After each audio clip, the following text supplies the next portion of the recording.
Girl, oh Lord. What's going on, YouTube? Welcome to the land of reckless logic. Please make sure you guys pop that like button, hit the subscribe button, and please smack the notification bell so do not miss any more posts to me. Now, we got a few things we need to get into, so let's get straight into this video.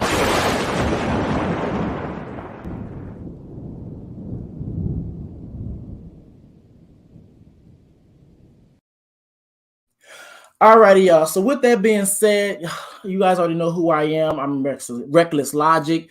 Now, the video that you guys are seeing right now, I will be talking about Zaya Wade and the situation that's at hand. But however, I do have my handy dandy, aka co-host, in the background. So I'm going to bring them up. They're going to introduce themselves, and let's get straight into the bullshit. Yes, ma'am. Let's go. Oops. Hi. Hello. This bitch. Who's going first? CT. They know CTV, right? Well, no, actually, because I do reviews, reactions, and stuff. So I have all types of people over here. Oh, okay. In other words, yes, they know exactly who the hell I am. I guess. Okay, well, I'm Knockout Media. I know people probably don't know who I am, so I guess I've been clout chasing off of CTV lately. So then, I mean, I've been clout chasing off of Reckless. So now it's his turn. No, but for real, I guess me and CTV have like really congregated in a pursuit of one person, and then became formed a friendship out of that. So been networking with CTV since then, and of course, I came across the infamous, amazing Reckless. So I guess my channel would be more so like a reaction, investigative, just kind of like random channel, I guess. I'm a YouTube uploader, I guess you could say, content creator.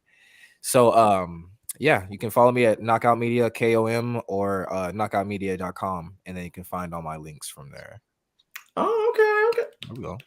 That's the most fun I ever had in my YouTube career. A knockout was like in the beginning when I just kind of didn't know what I was doing, and I just got on here just to be like, it was like actually pretty fun, like not having the burden of like being in just being able to just like dude, you just hit the live button and you live it in the moment. Like those are some of the best times.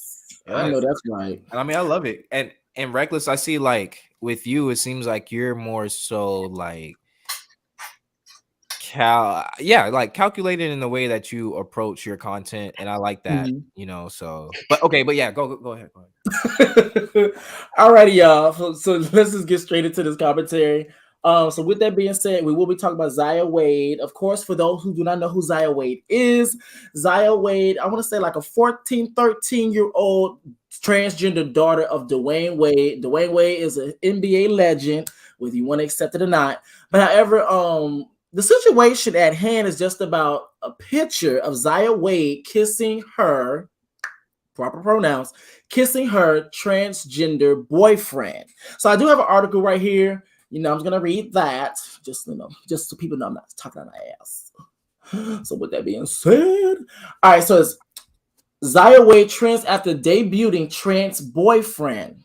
Nope, now this is them together. Okay, it says Zaya Wade is trending online after debuting her boyfriend on Instagram over the holiday weekend. On Sunday, Zaya took her Instagram to post photos of her boyfriend Hudson, along with members of her family from their Easter celebration.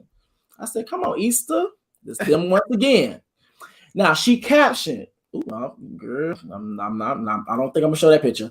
She captioned, I've had the best weekend spending quality time with my family, and shout out for Easter.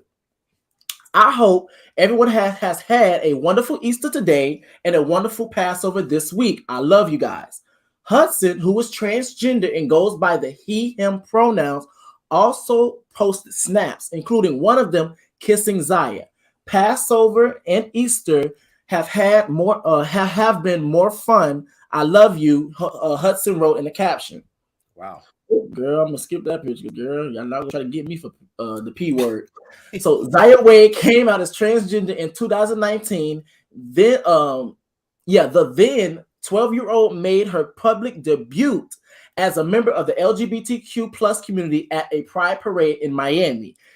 In a recent interview with BuzzFeed, Gabrielle shared why she and Dwayne Wade support their trans daughter Zaya out loud and encourage her to live her authentic self. I quote, "It's important to live, it's important for us to live and love out loud," Union said. "We didn't exactly understand why supporting Zaya's trans identity was a thing because it's like we love all of our kids out loud." This is a picture of them. She looks sickening. Gabrielle Union is a sickening. That's a bad bitch. Okay, so she also, but it is a thing, and a lot of people need an example. They do need that representation. So yeah, we're gonna post our family. We're going to live out loud. We're going to love out loud. We're going to speak out loud and lead in however each situation calls for us to be leaders when when things are not where they should be. Girl, my mouth is dry. I know that's right. Come on, lack of water.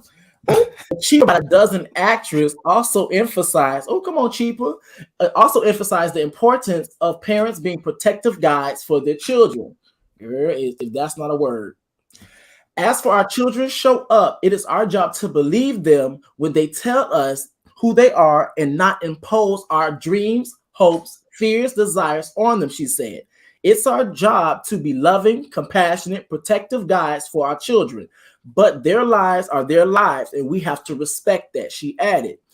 We do not believe in any kind of shaming for existing. That is bizarre, cruel, and harmful. Girl. So with that being said, Lord Jesus, Wow. what are your thoughts? What are your thoughts? Because girl, when that picture went viral, baby, when I tell you they had a Can you do me a friend, favor?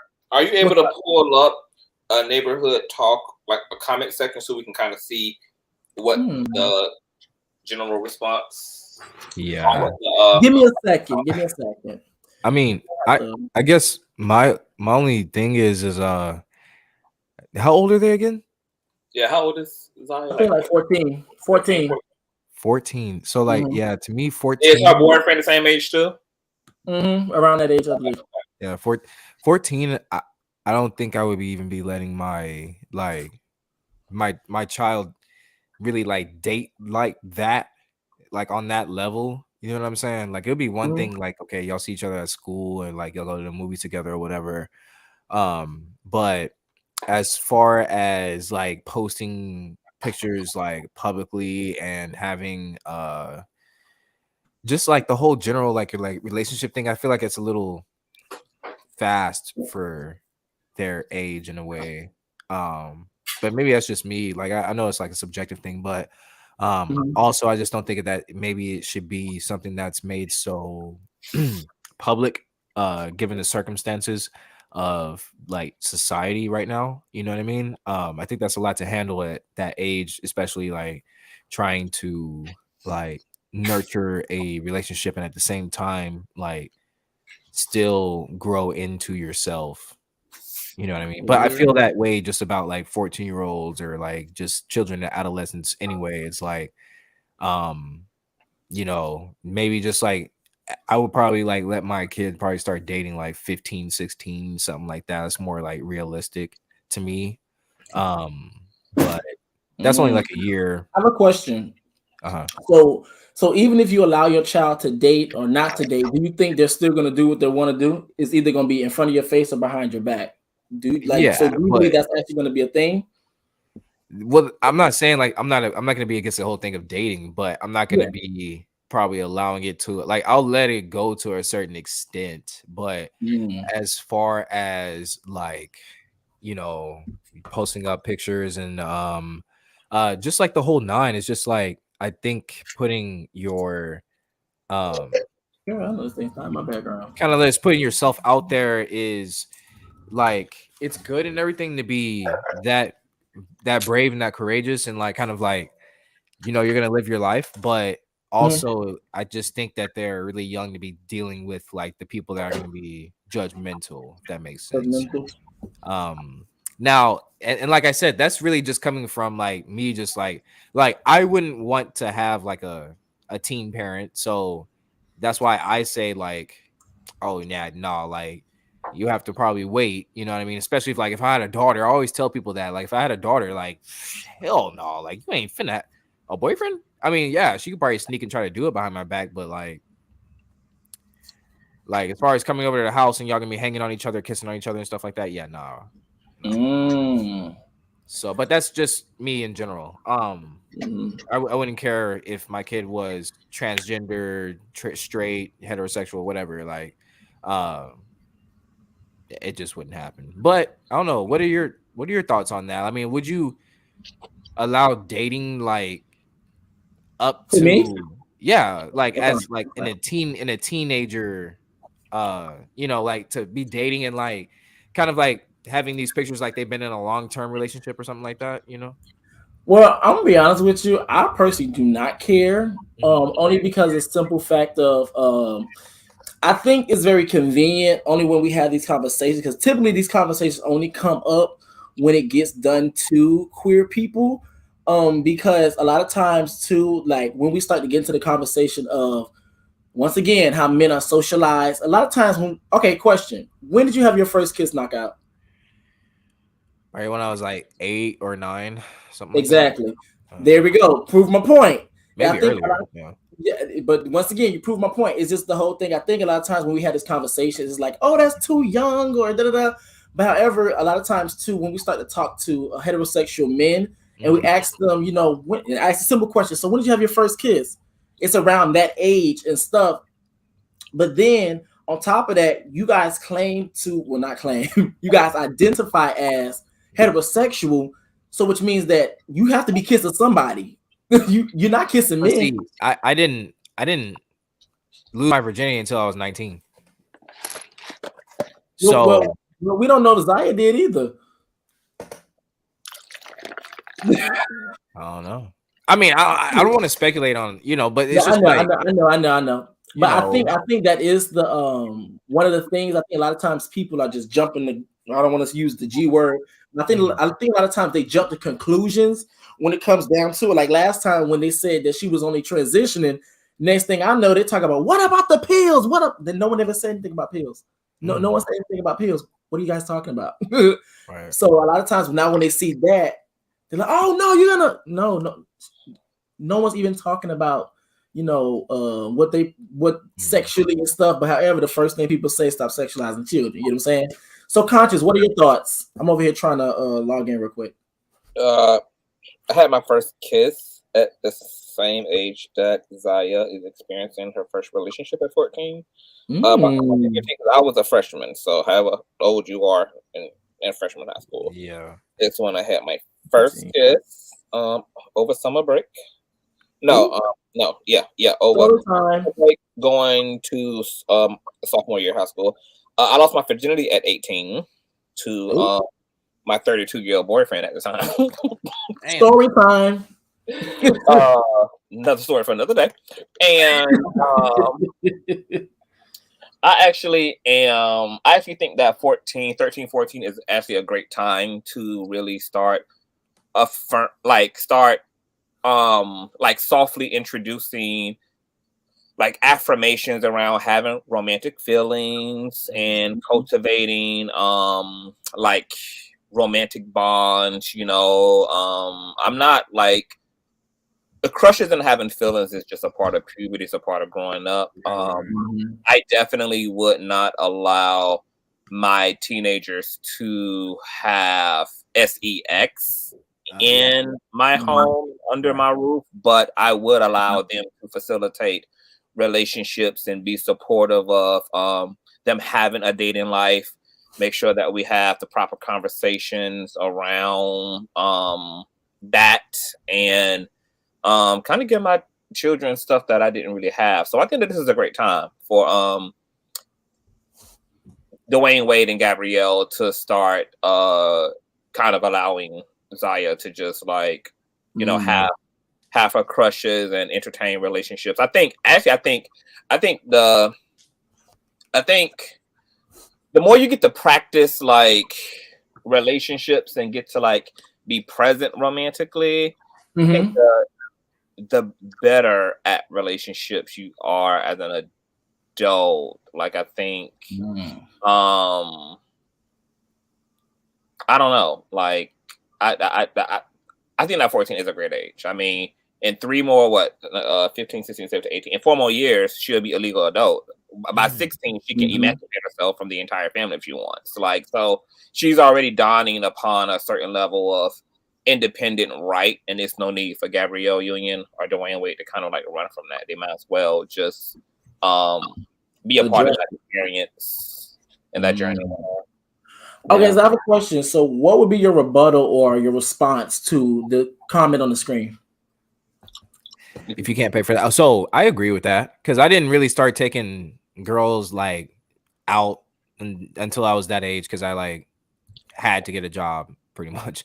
So it's like, you know, I had my own money. Like my dad wasn't gonna give me money to entertain, you know, some 16-year-olds. So it's like I had to do that. But at the same time, I mean, it's like I wanted to. Like, of course, it's like I was like, hey, do you want to go on a date? Or like if we were going on a date, I wanted to pay for it because like it's just I guess how I was.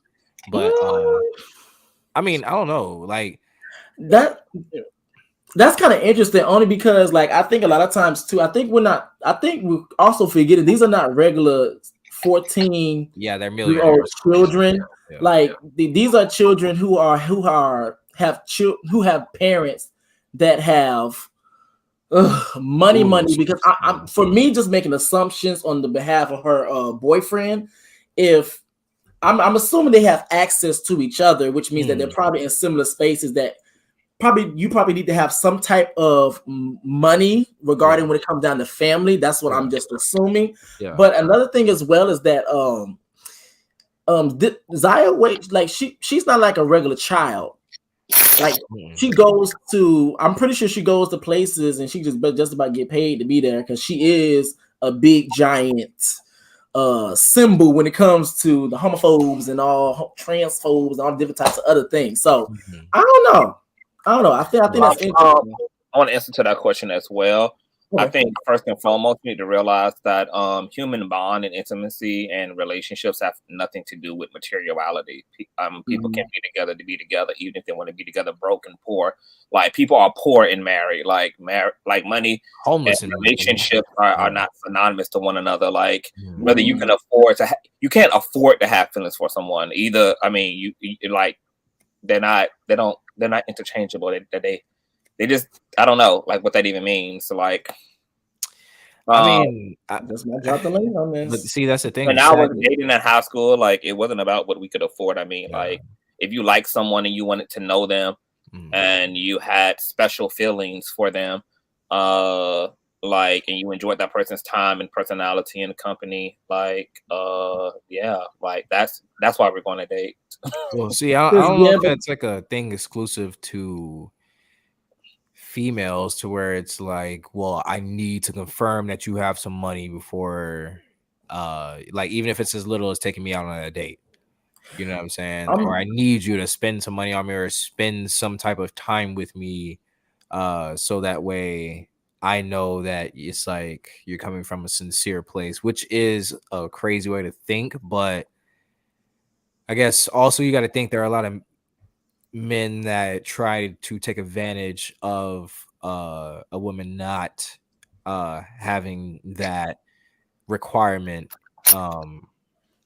like first and foremost, you know what I mean? Like a lot of I would say a lot of guys absolutely would like kind of like they steer women into this thinking of, well, I need to vet this guy before I actually do spend time with him. So I think the date is not necessarily a monetary thing, even though it can turn into, you know, depending on who the guy is or how quote unquote high maintenance the person is, but or the woman may be, but you know, of course, like some people will consider a date like, oh yeah, we went to Chick-fil-A.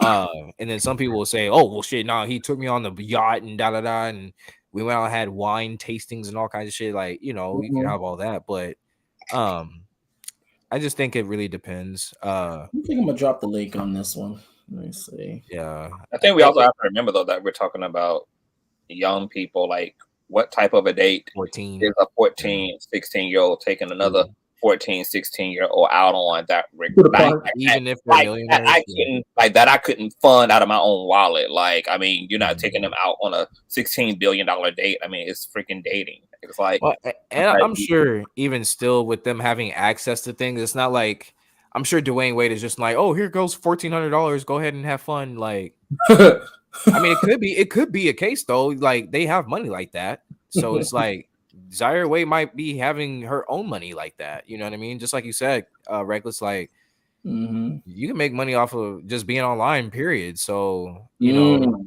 could have their own money. The Zaya Wade, like just an allowance for sure. Oh yeah. Regular teenagers get allowances. Of course, Zaya Wade, like, ain't got no financial work. I couldn't imagine. Okay, like think about like LeBron's kids, like an allowance. He probably like just, oh well, yeah, I'll put $15 million in your bank account today, type shit. Like 15 million. Girl. They said LeBron makes something absurd. Like I can't. I don't even know. I wouldn't want to be because the numbers sound just stupid. So I would like sound crazy throwing them out there, but they're up there. So with that being said, Dwayne Wade is like not too far off from LeBron. And then you have Gabrielle Union, you know what I mean? Like, so it's like. So question. So do you, first off, for one, I'm about to go on my phone because I cannot log in on my computer for some reason. It keeps acting up. What the hell going on? So I'm just gonna find the picture and I'm just gonna find the blog and then I'm just gonna read out some comments. We're gonna see what people are saying. For me, I'm gonna be honest with you, I kind of stay away from those comments, like pages and stuff, because even though like the these are children and stuff that we're talking about, but when it comes down to certain pages and stuff, they real toxic as hell. I'm like, girl, I cannot do it. Nah. I mean, Anaya is talking about like young people moving out of the house at 15. Every day, teenagers grow up fast and are out of the house on their own by that same age. Check this out. I'm on Snapchat the other day, right? And you know how you can like when you're looking at your CTV, you have Snapchat? No. Oh, okay. So Reckless, you have Snapchat.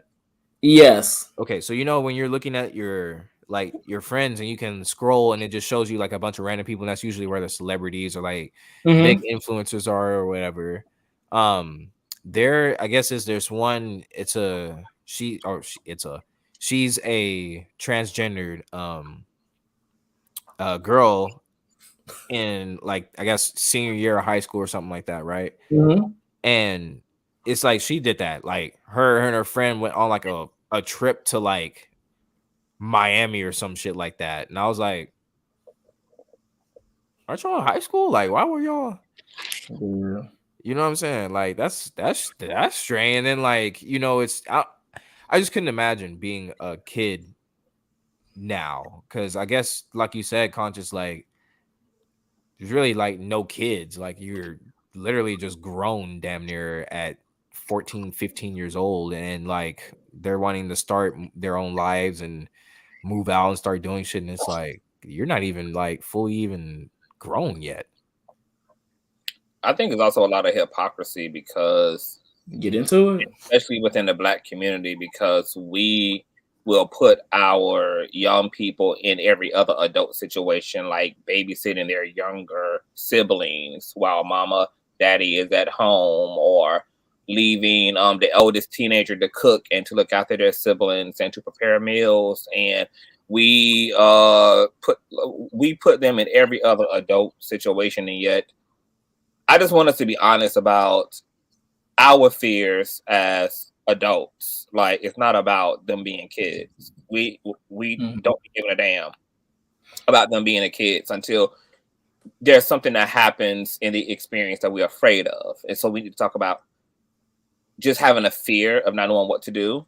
Maybe admit to ourselves, I don't know how to teach my children about emotional intelligence. I don't know how to teach my children about the power of emotions and the power of love. I'm afraid for my child to get hurt. I don't know how to I don't know what to tell them about heartbreak, hell, because most adults are still, they don't even know what the fuck to do with fucking heartbreak. They're still trying to band-aid their fucking hurt. So I feel like that more so is what be going on, because if we care about the children should literally be children and be young people, and we should never put them in any type of adult situation. So we can't like be selective in that way. It's okay for them to start working at 15 and making their own money at Wendy's and having a little cashier job, working at the local drive-through, making a little coin. It's so like, and so that's why it be the bullshit for me. Like it just be the whole bullshit of it all. Like when these type of conversations come up and it becomes just like, oh well, it's the kids and let them be fucking kids. None of us were really fucking kids. We were all as people who most of the black community raise their kids not from the perspective of raising children, but that I'm raising adults. I'm raising adults, and that's why you get put in so many adult situations. Like daddy ain't in the home. Guess what? The boys, the dudes in the household, the oldest son becomes the father figure. He steps into that role. He looks over his little brothers. If he got to go out there and get a job to help his single mother pay the bills and like we do all of that. So what's supposed to be like this whole issue around allowing your children to date? Why should any 14-year-old not be dating another? Like, you know what's so funny? Speaking about like social media and TikTok and shit, it's like literally every day that I'm rolling through TikTok, rolling through Reels on Instagram, you have like people recording 4-year-olds kissing the cheek of another 4 and 6-year-olds. Talking about, oh, your little girlfriend, your little boyfriend. I'm about to say, because girl, it's okay. So it's okay to like let a 4-year-old and a 6-year-old like imitate or express all this affection, but a far more self-aware consciousness, like a 14-year-old consciousness, is not prepared to like have some reasonable room to date other young people, or at least have puppy love, like whatever. But okay, so I did find a particular post. It was hard for me to actually find this on like Instagram and stuff, so I had to go through like somebody's page, and they have a lot of comments, so I'm gonna go through their page. Now I'm gonna see what they wrote. It seems like a fan page, whatever, but it was like, am I the only one who feels that this is a bit much? I've been super supportive of this family, but however, every time I hear that but, that my ears get to listening, but I'm not understanding why is the child being allowed to move so fast?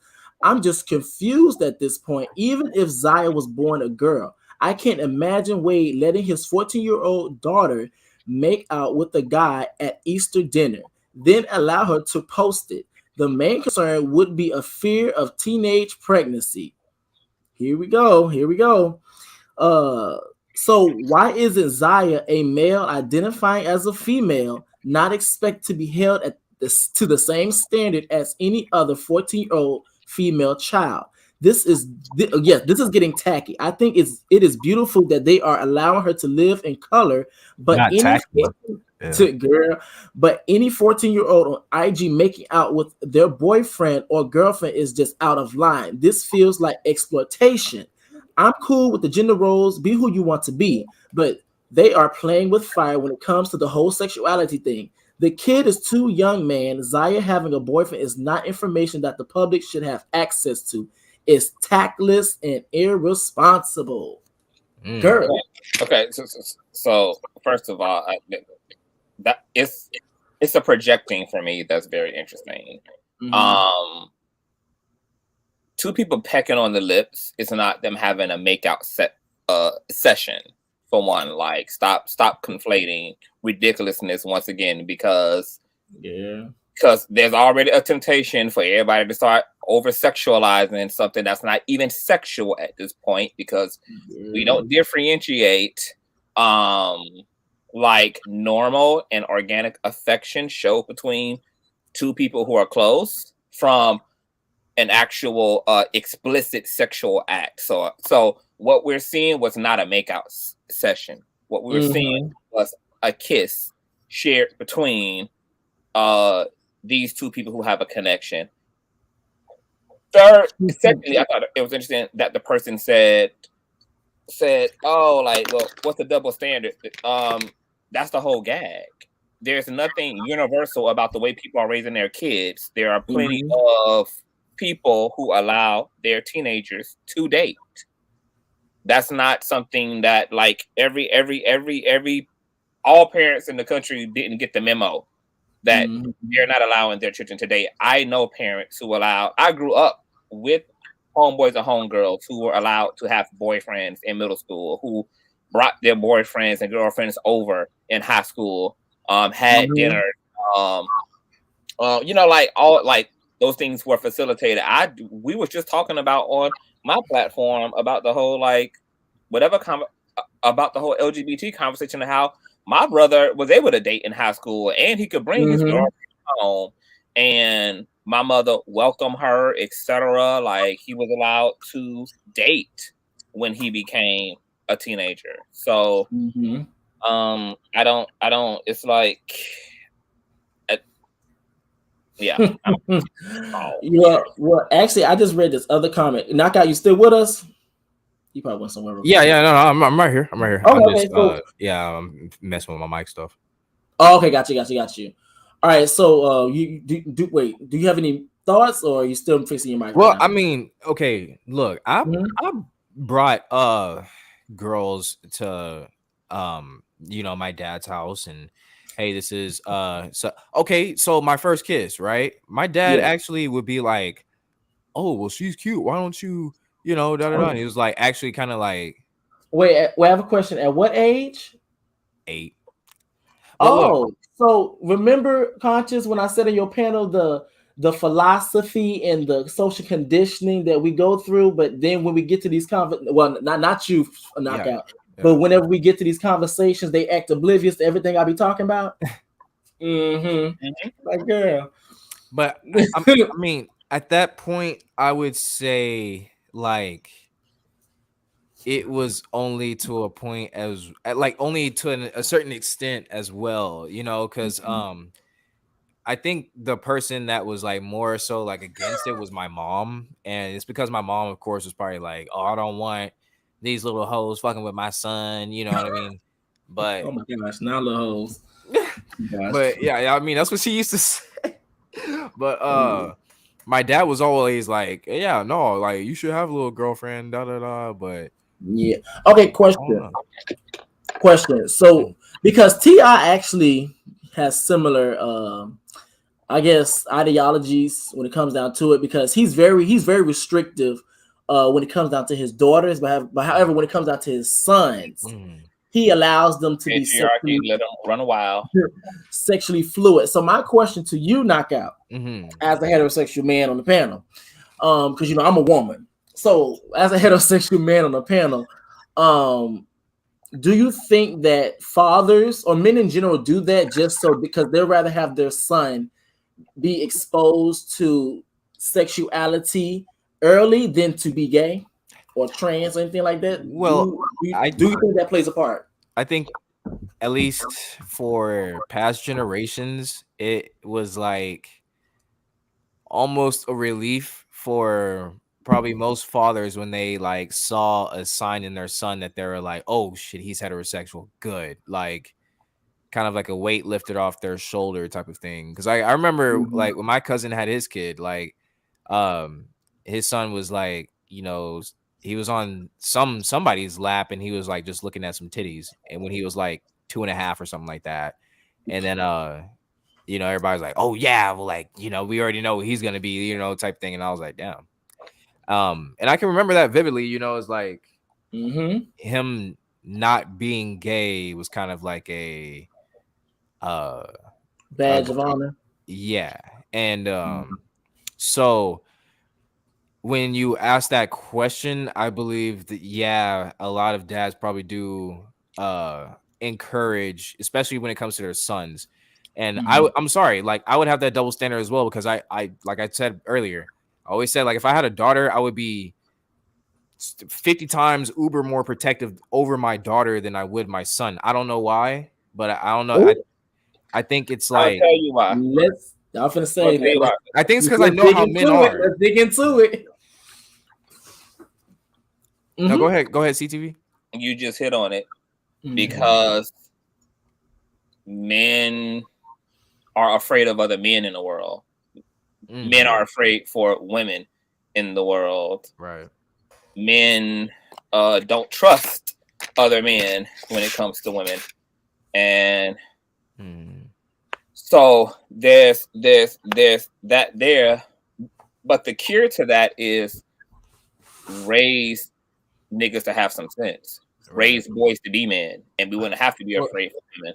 We wouldn't have to be afraid for women. Look at somebody said Boosie earlier, mentioned Boosie, and I was like, well, I mean, he's kind of like a real hard example to look at, but look at him and the way he treats his son versus the way he treats his daughter, you know, or his daughters. His oldest daughter, he was not gonna take her and like have a male stripper go and dance on her, you know what I'm saying, as he watches. Same thing with Kodak. I didn't even know. I didn't know Kodak's son was that old. That's crazy as hell. And then how old is Kodak? Like 21 or some shit? I have no idea. He can't be older than me. And his son is like, you know, like walking like not toddler, like grown, damn near not grown, but I mean like, you know, he's a kid. So it's like, whoa. And we've seen what Kodak Black, you know, thinks about at the was it at the hockey game? No, he was somewhere where he's getting twerked on. Wait, okay, so I do have a few more comments. Now, the next comment hit everything, but it kind of brought something to my attention, even though for me, I was already going to talk about it. But however, I think it's so funny. Okay, this particular person says, everything you said in that caption is facts. No matter how you may feel about the situation involving her sexuality. Well, let me do this for a second. All right, so everything you said in that caption is facts. No matter how you feel about the situation involving her sexuality, this is too much anyway. You look at it. I have a 14-year-old son, and even I'm not ready for none of this. He would not be able to be sitting up here, making out, kissing on another girl right now. They're doing way too much to prove a point when they really don't have to do all of that. Gay, trans, straight, whatever. This is too much regardless of sexuality. Now the reason why this is funny. Can you is there a noise? Yeah, I think it's you. Okay, well, here, let me wait for my air conditioning. But I think it's just funny how within that whole caption, that comment they left, they kept saying sexuality. And this is the reason why when we start to have these conversations about sexual orientation and gender identity, a lot of times too, by the way, trigger warning, if it does not apply, let it fly. When it comes down to when heterosexual people, cisgender heterosexual people start to open their mouths and really just have all this knowingness when it comes down to sexuality and gender identity, this is the reason why we kind of look at them sideways, because nobody ever said anything about Zaya's sexuality. Gender identity is something separate than sexuality, because keep in mind too, her boyfriend is transgender. So if you want to go with the whole thing of being only binary and all these, then you are this because you have this part and you are this because you have that part, she would be still, if you want to be transphobic in your thought process, will still be heterosexual, because it's still they're just transgender. But I digress. What are you guys' thoughts? Hey, Ev. Hey, Reckless. Hey, Reckless. Hey, Hey. All of that you just said. Okay, so what are your thoughts? What are your feelings? I think that unfortunately today's generation kind of really don't know how to be children as far as like just enjoying life. And I know like back in the day, it was kind of the same thing as far as being raised to, being married off early, especially in our culture, in our community, being raised and married off early and all that stuff. So I get it. But today I feel like it's just a little more toxic. Not yeah, a little more toxic because it's just like a whole agenda now. And Ooh. I just feel like yeah, I mean, and I don't care like what your sexuality is. It's just a matter Mhm. of damn, like why is this so relevant right now, especially at such a young age? Okay. It's just Does so does much. anybody on the panel has a response to that? I don't have a response to that, but there is something that I wanted to speak to earlier as it relates to the Okay. comment that you put up that you was Ooh, reading from. Is that okay. um, it's like obviously this is a big topic to unpack. But the reality is that like most of the commenters who are objectifying to um Zaya having a boyfriend and Zaya being able to share a peck on the lips, because I'm not going to use the term make out until I hear making, like until I see making out. What I see Mhm. is a peck. I don't see a make out session. I don't see uh, French kissing. I see a peck on the lips, a picture that was captured with two lips puckered up together. So that's not a make out session to me.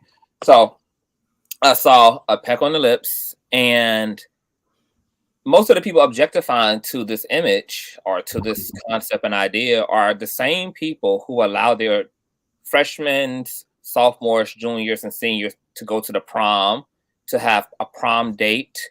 Mhm. Uh, Going to prom entails looking beautiful for the opposite sex, slow dancing, being cute, coy, affectionate, and romantic.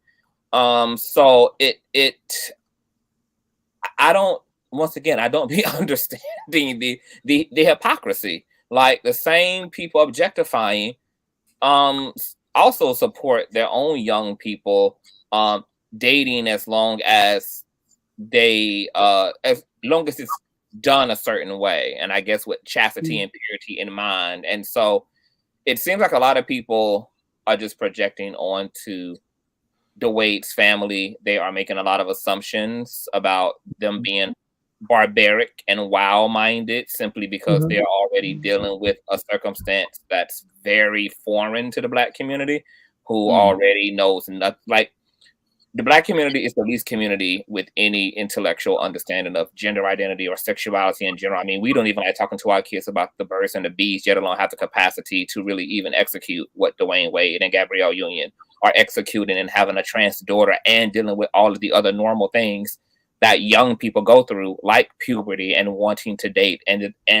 the development and desire for connection to either the same sex or the opposite sex. And so this is Mhm. really not as much to me about children as it is really about the status of the Black community, who is just not equipped to to who don't even have the resources and isn't even really equipped to deal with the reality that it actually makes no logical sense to try to keep your children from being human. Like, Mhm. and that's really what we're wrestling up against, is we're trying to actually stop the growth spurt of young people.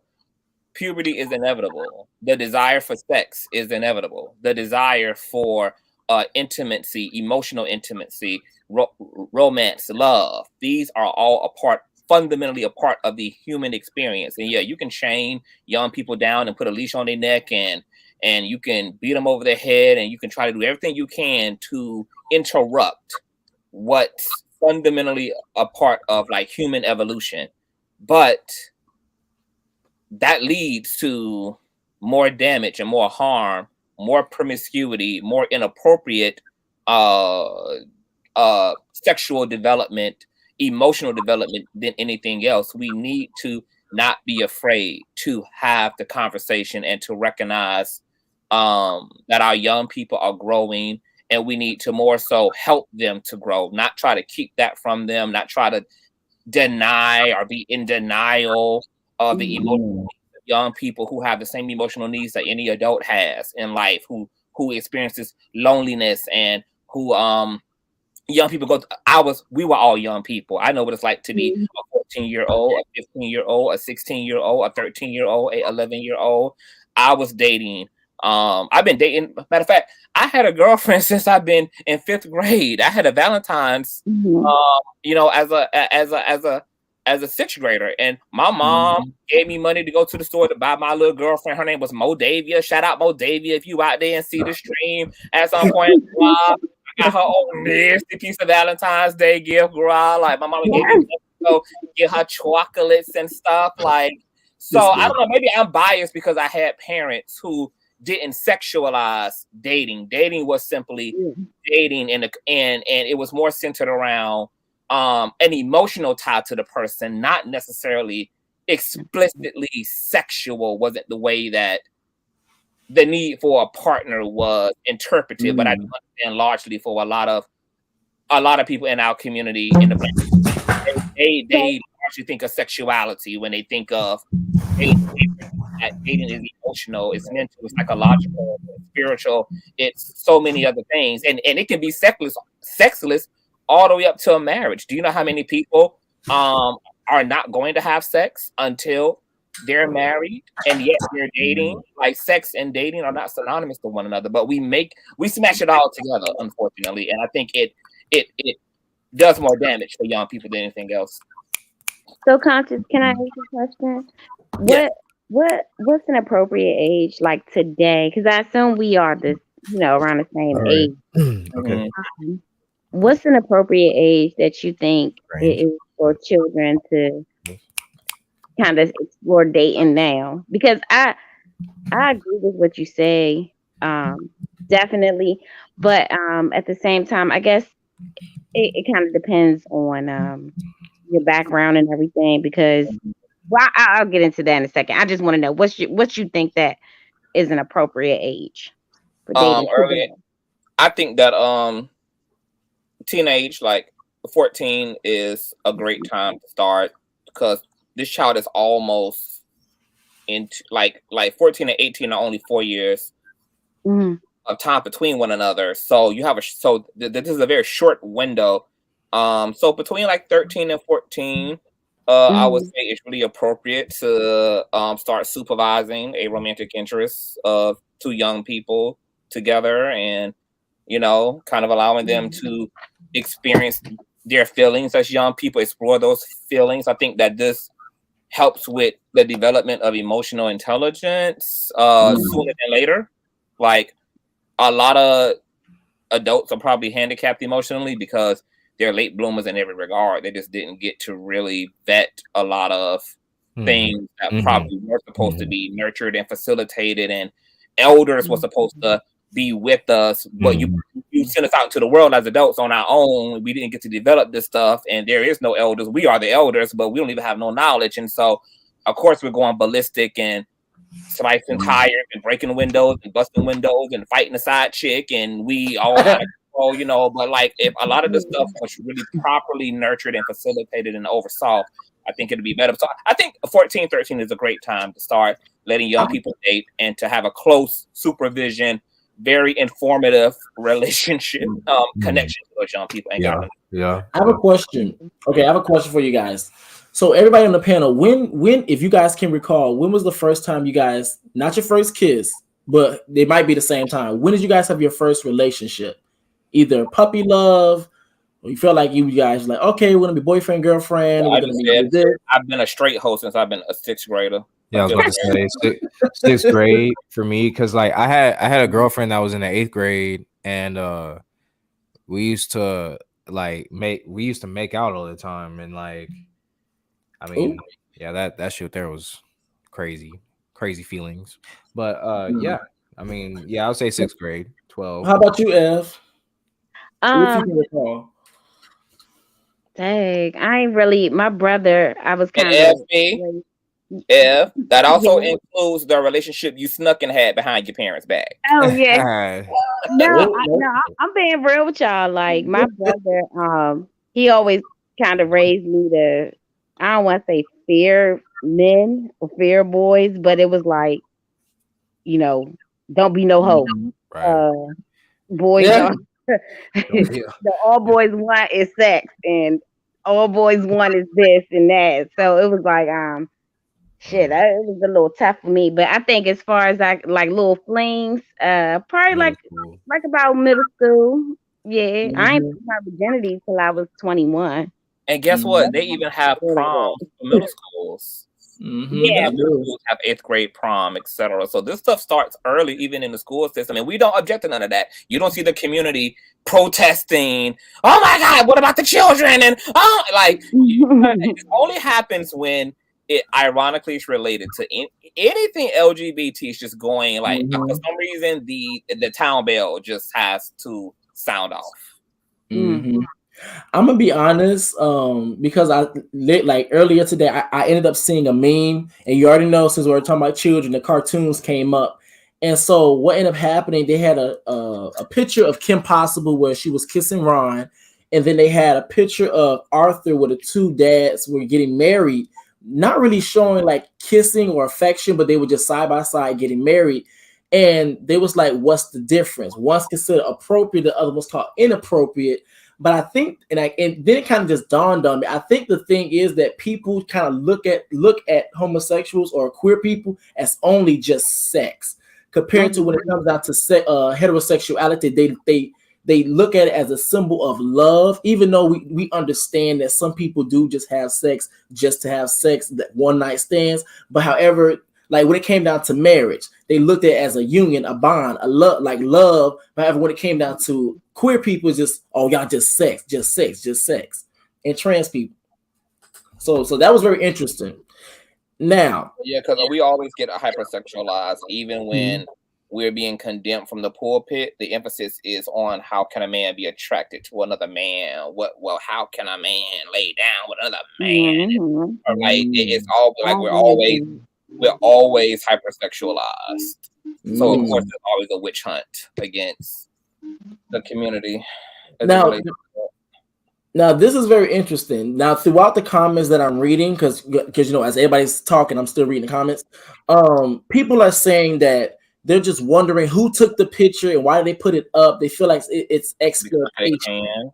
Because it's social media, because plenty of people have their family photos up with their children, plenty of people have videos up with their children, their whole child TikTok stars. What the fuck is this society talking about? Yeah, What the fuck? I can't even deal. I'm gonna shut the fuck up because I'm gonna get the fuck off. I can't like certain. I just can't. I can't. I just can't. So knockout, what's your thoughts? And Ev, what's your thoughts? I mean, okay, so yeah, same thing. Like, why would it matter who took the picture? And then on top of that, like they're really making this like more than it should be. Especially like with the whole makeout thing, like that kind of gets to me too. Like, how do you turn a peck into full-fledged like tongue kissing, slobbering all over each other? Like, that's not the same thing. Because they're trans. The underlying issue is that they're trans. That's why it gets over sexualized. Let's just call it spade a spade. But Ev, so what are your thoughts about who took the picture? Yeah, like okay, so people are feeling like it's exploitation about what they're doing, as in showing the picture and actually putting Zaya Wade's experiences on Front Street. I think I'm with Conscious and Knockout as far as like I think it's just a bit dramatic to say who took the damn picture. It's just a picture. And like you said, I think it is a bigger issue because of the sexuality. I agree with that. And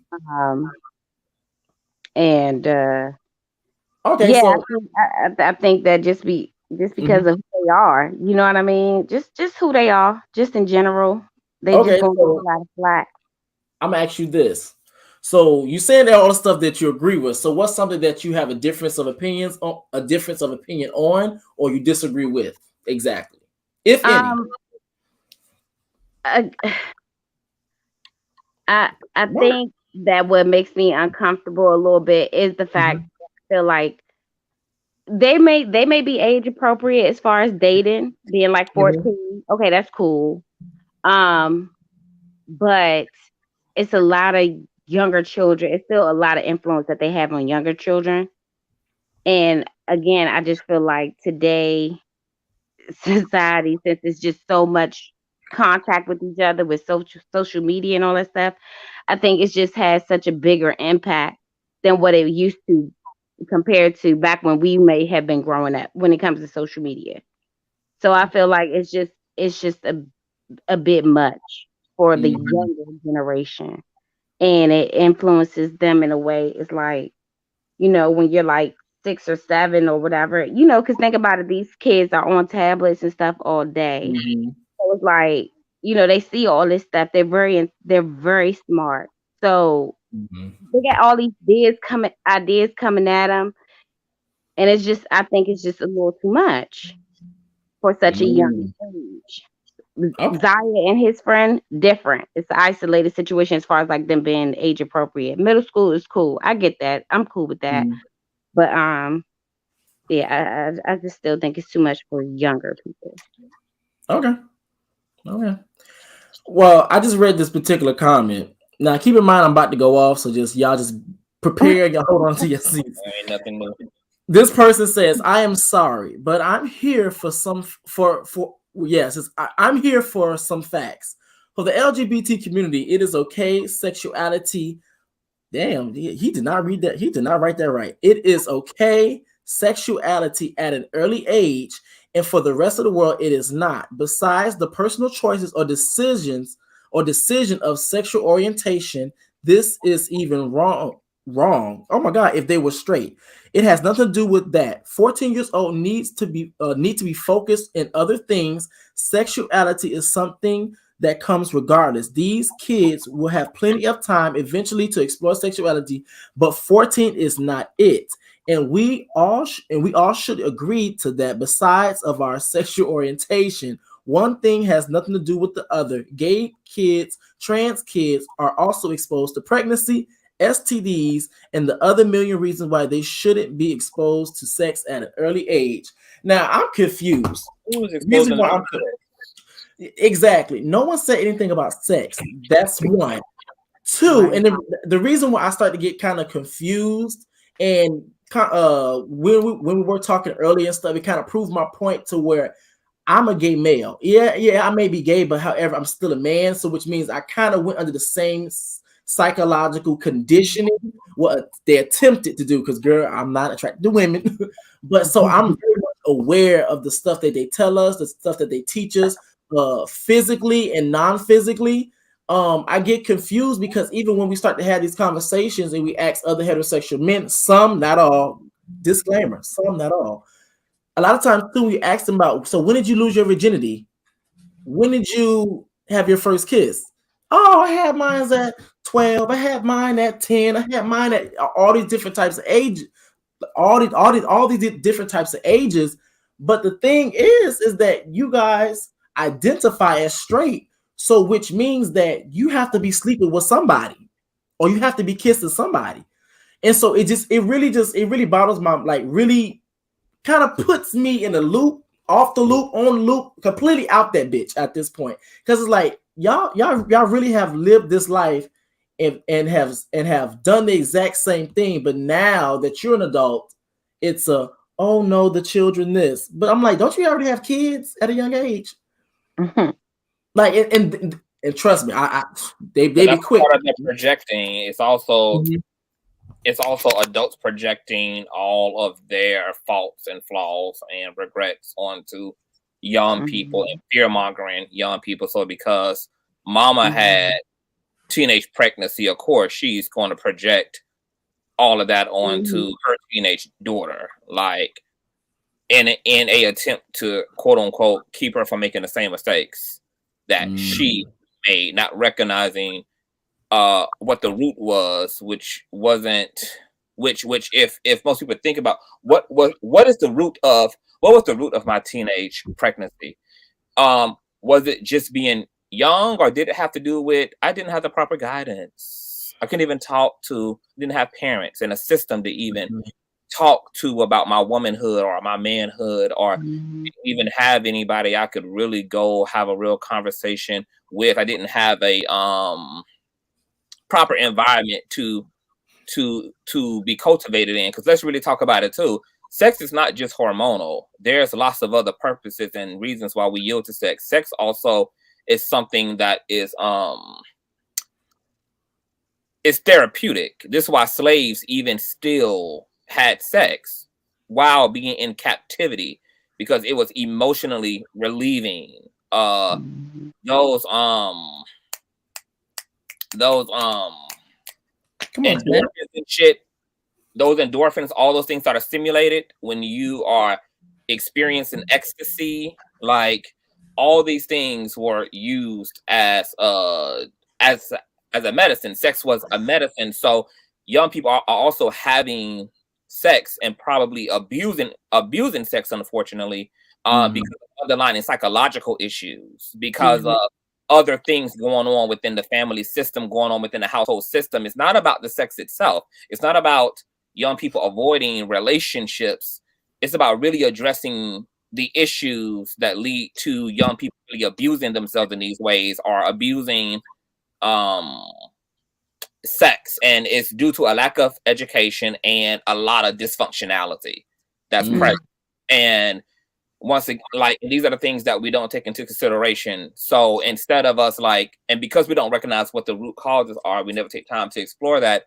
We just make it about the sex itself, and then just keeping the young people from it, like stay away from relationships because it can lead to that, it can lead to this. Like, that doesn't make sense. And that's why young people will sneak out of the window and have it anyway. They'll go into the high school bathroom and have it anyway. They'll do it in the back of the car anyway. They're going to do it anyway. It makes more sense to really deal with it, and to first of all deal with and see, because we go down a whole rabbit hole, because I always go off on platform about how I don't feel like the real issue of the issue here is that we have a lot of people parenting who shouldn't be fucking parents. They never even grew up themselves. They never even healed their own trauma body and pain body. And that's why young people are indirectly steered in all the wrong directions and don't have the tools they need in the families and the parents that they come from, because you have a lot of parents who have not even done the work before they even bear children. The real root and problem here is people having children before they've become whole, because whatever work you have left undone in yourself is what your children are going to inherit from you. Whatever fears, whatever ignorances, whatever biases, whatever lack of education, whatever your bullshit is as a mom or a dad is what's going to be inherited by your children. And your children are going to have their own emotional, psychological responses to whatever's left of you, or left of both parents in the situation, or however it is. So we have a lot of lost people, kind of like the blind raising the blind. We have a lot of dysfunctional people. And, you know, and maybe now that I'm talking about it, what I really realize is that adults are so afraid for young people to participate in relationships that can lead to sex, because most adults are still abusing sex as a result of all their own underlining shit. So it's literally a projection that's really going on. Ooh, conscious. Big Mama had 13 motherfucking children and 4 husbands. So of course she fear mongering. Papa done being a Rolling Stone and actually abused him, and so of course he fear mongering. Like, it's really a whole, like, this is a very nuanced topic that has so multiple layers to unpack and peel from. I don't think we realize how nuanced a topic like this really is. Yeah, because I came, my mom had 3 boys, and then I came 14 years later. And growing up with her, she's old school. She had my brother when she was 16, my oldest brother when she was 16. So when I came along, it was like I love my mom to pieces, but I was kind of smothered. And then to have, like, my father was there, but he wasn't, emotionally the best. But I had my brother, who I was closest to, the youngest. He had again, put all the thoughts of like, men are this, all men want sex, don't be no hoe. I'm gonna tell you how the game go, da da da. So, to have that combined with a mother who was not uh the most verbal, she couldn't express herself verbally other than, do as I say, not as I do. Which she didn't really do much but put me in church. You know what I'm saying? Like had me around only certain people. And that's just how I was raised. And Mhm. when I became of age, like 18, I wouldn't want to say I wowed out, but I did. I explored a lot more because I'm like, Mhm. I just been smothered like my whole life, and it was this fear that I had from of my mother my whole life because she was quick, boy, with the slapping, she was tough. So it was like I always had that fear as well. So I kind of got it from my brother and my mom, and Mm. they just wanted the best for me. I know, but it kind of did more damage because I had to figure a lot of shit on my own. Because I Mm. couldn't have that conversation with them. Mm. Like it's I really like that you like really shared that only because the simple fact of that's exactly what happened to my sister. My Mhm. sister, she was she of course with my grandmother, and my grandmother shielded her. Like it was like some Mhm. chaotic. And keep in mind, me and my grandmother, we not on the best best of terms because she has a tendency of trying to control, shield, and really be P's and Q's. And when I give you a P, that's when you're gonna have a P. And when I give you a Q, that's when you're gonna have a Mhm. Q. She's one of those. And Yeah. so the thing is that she shielded my sister like she was damn near like in a damn cage. Not literally, y'all, but like she didn't let her to do nothing. It didn't Yeah. matter how it didn't matter how mature my sister was. It didn't even matter how old my sister was. It didn't even matter how much my sister actually proved that she is actually capable of handling herself, or at least being responsible enough to make certain decisions. And but however, the thing is, when my sister actually finally got out, oh, she was out, and Mm. she was free. Like and like And that's what I it was a mean. complete 360, as in like haircut. Like she had a bob, and it was like completely different than what my grandmother had her dressing. Bob, booty shorts, crop top. It was Mhm. extreme, like Little Kim, Nicki Minaj, Megan Thee Stallion.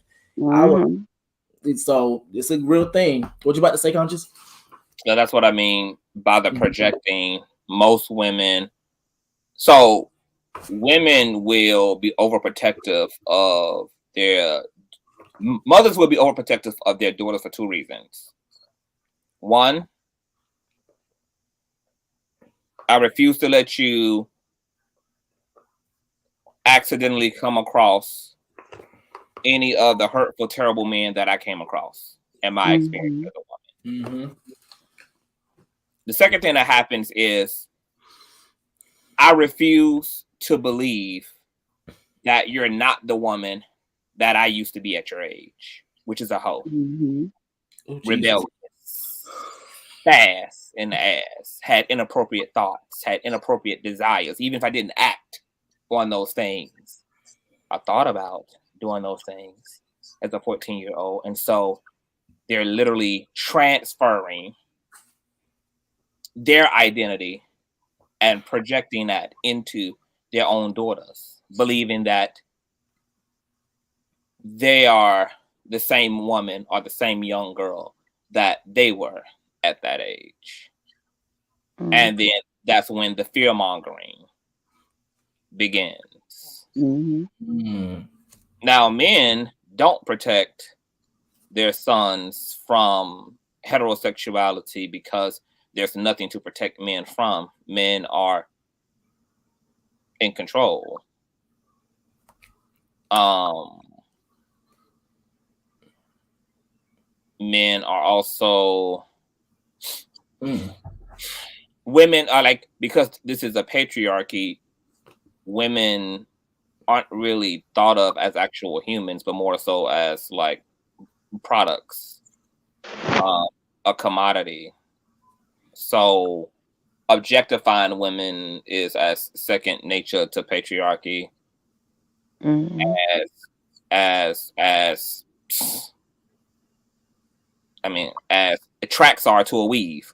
So there's going to be all of that, and that's why we got to clean it and clear it up as self. And I just have never thought that parenting should be something that's taken lightly. I don't think that people should be having children willy-nilly. I don't think that people should be having children just because. I don't think that people should be having children out of trying to entrap people into being in a relationship to them, or out of being lonely and needing some company, or out of just reckless sex, because the gift to have the opportunity to cultivate an entire soul is something that's going to have either some profound effects on the rest of the world, or some, like, for better, or some profound effects for the worst, because somebody gave birth to the motherfuckers who committed Columbine. Somebody gave birth to the motherfucker who just went and shot up all that shit in the Brooklyn subtrain.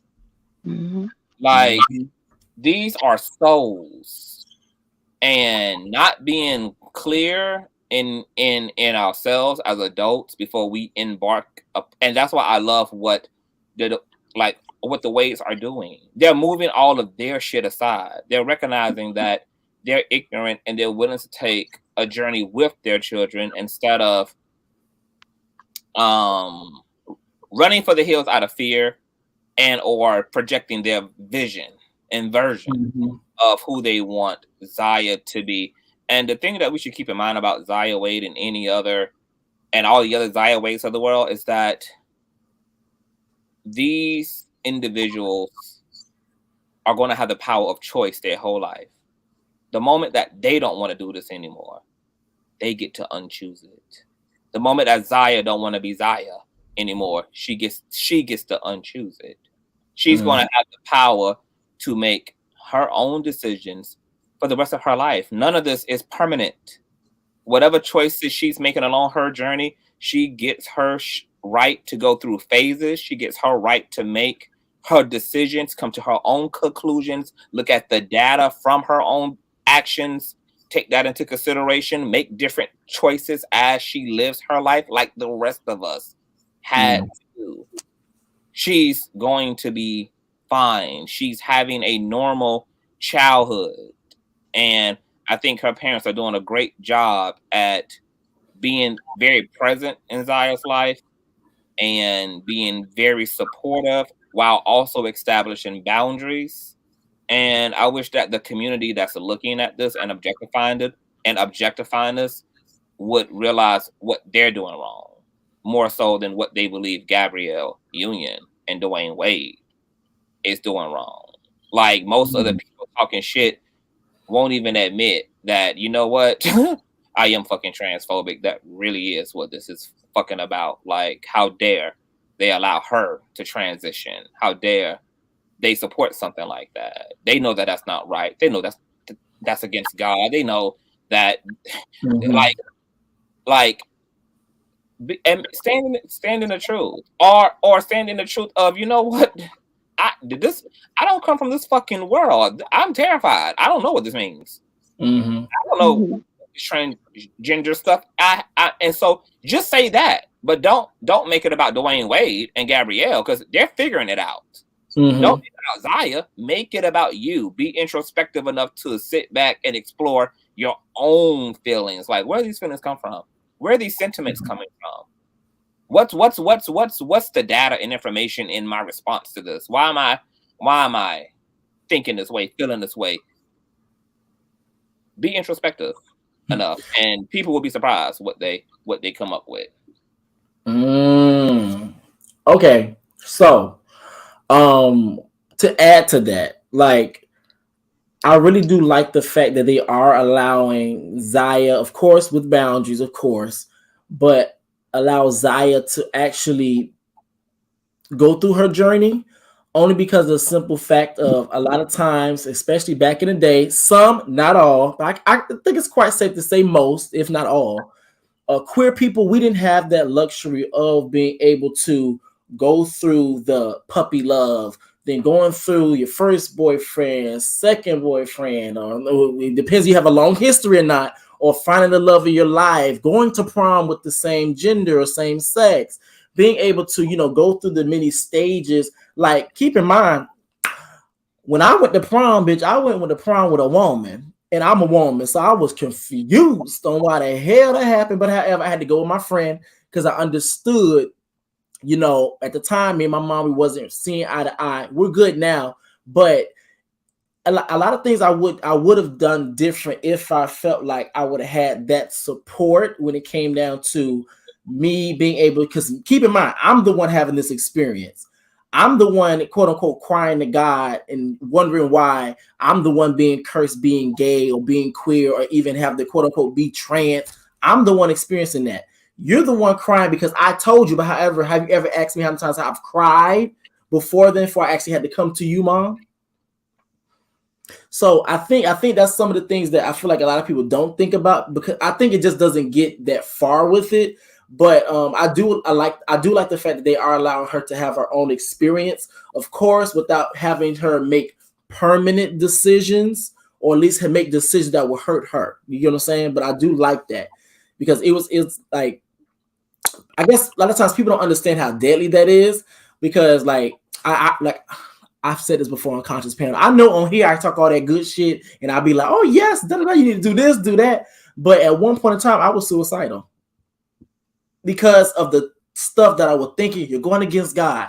I'm crying in that, saying, yo, this is not right. I'm going against God, this, that, the third. Can you change me out? Then my mom, they caught me watching gay, caught me watching the gay videos and stuff, and then she over talking to me. You get on your knees right now and you pray, and that stuff would drive you insane. Come on, Carrie.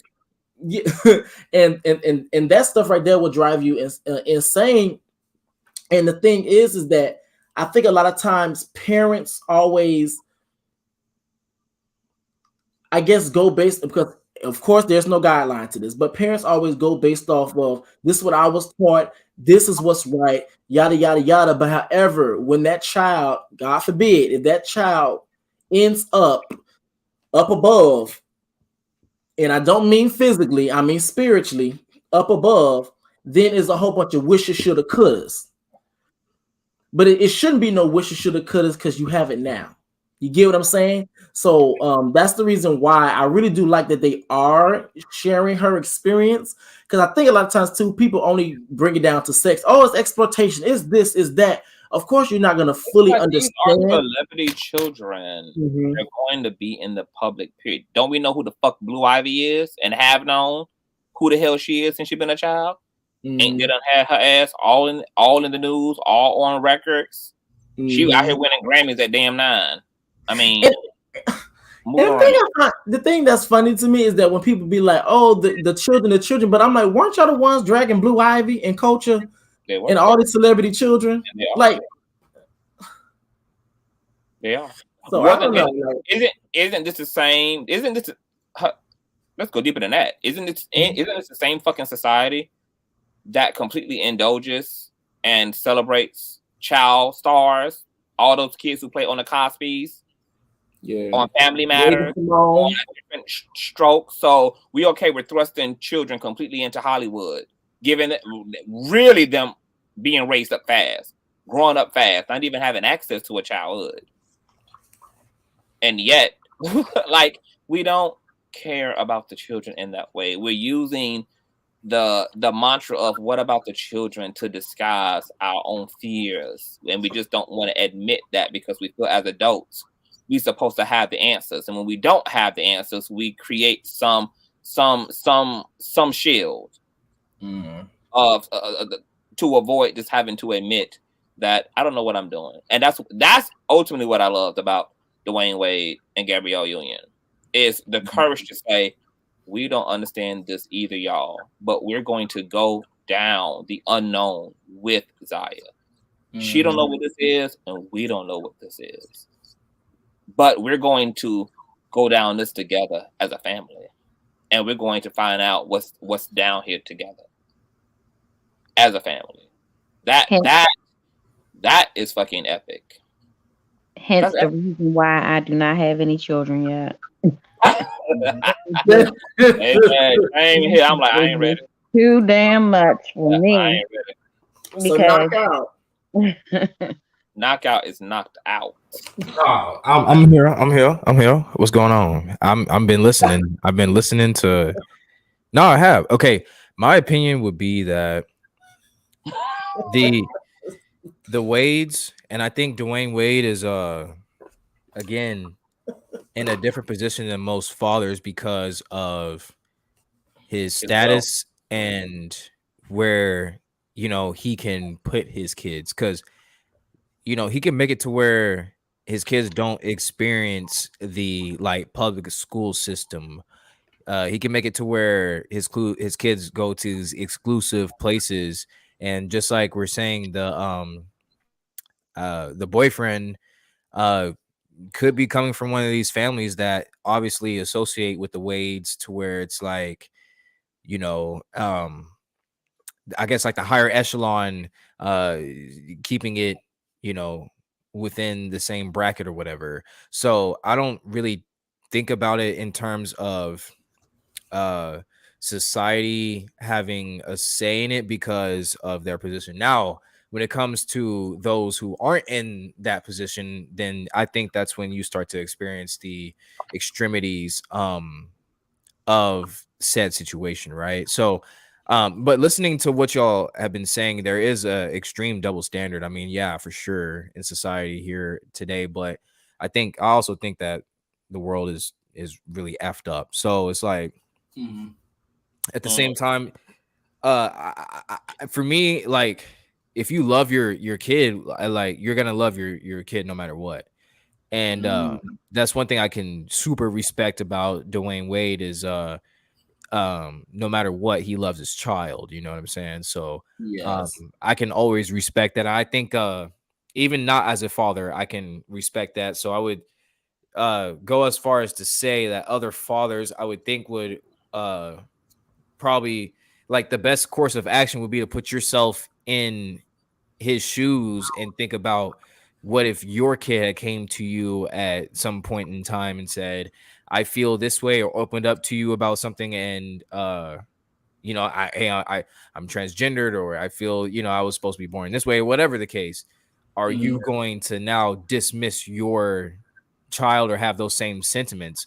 And that's how I always think about things. The running theme when I was a kid is especially because we went to school with kids that would have like, we would be integrated in these classes with kids that would have actual intellectual disabilities, or they would have Down syndrome or whatever, and they would be with a teacher's assistant in the class, right?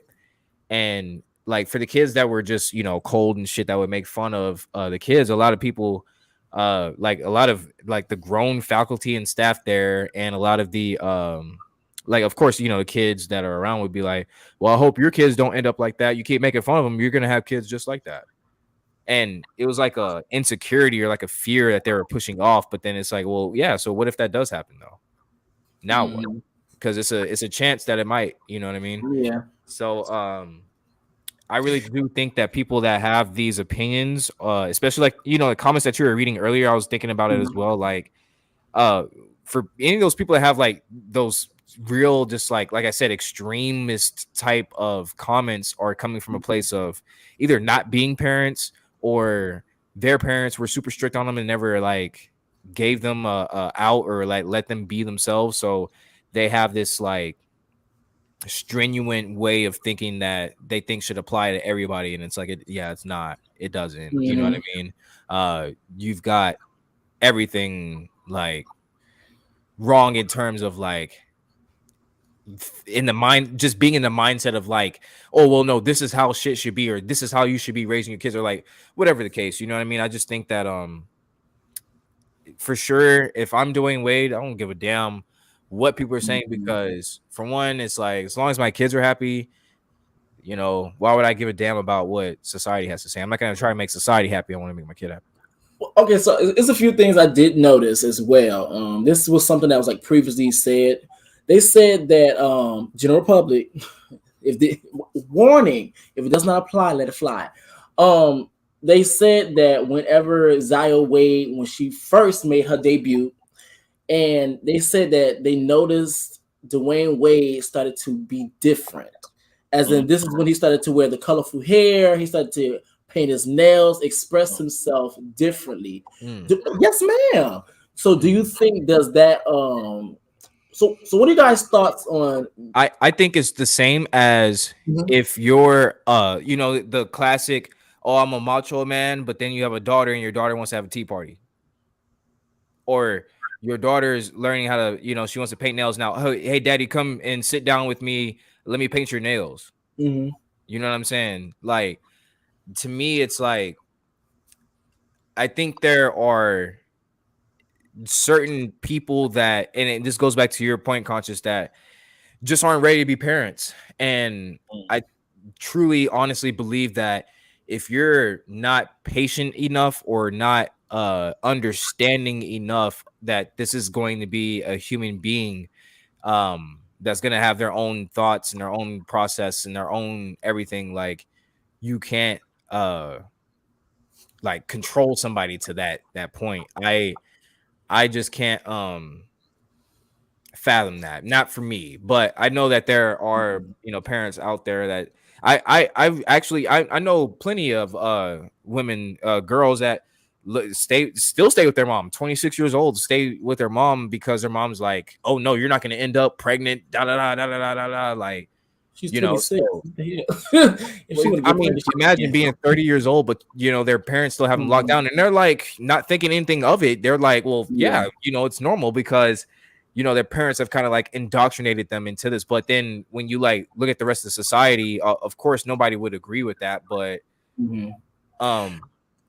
I don't know. I think it's extremely subjective, but I also think there's this like universal thought of like your child having a certain freedom that, you know, you can't really take away just because, again, they're human beings. They're not dogs. They're not, and even a dog, it's like you can't even really hardly make a dog do every single thing that you want it to do. You know what I mean? Like, a dog is still going to have its own personality. The dog is still going to do its own thing. So like, if a canine is like that, imagine a human being, you know?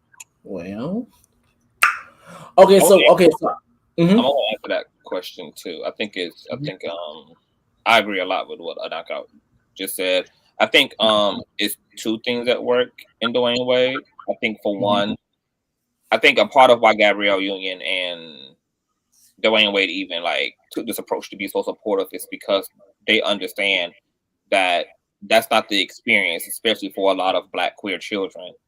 And they're just not going to leave their child out there alone in all of this, especially being raised. They're Black themselves. They know how transphobic and homophobic our community is. They know the way that Black queer people are treated as Black cisgendered folk themselves.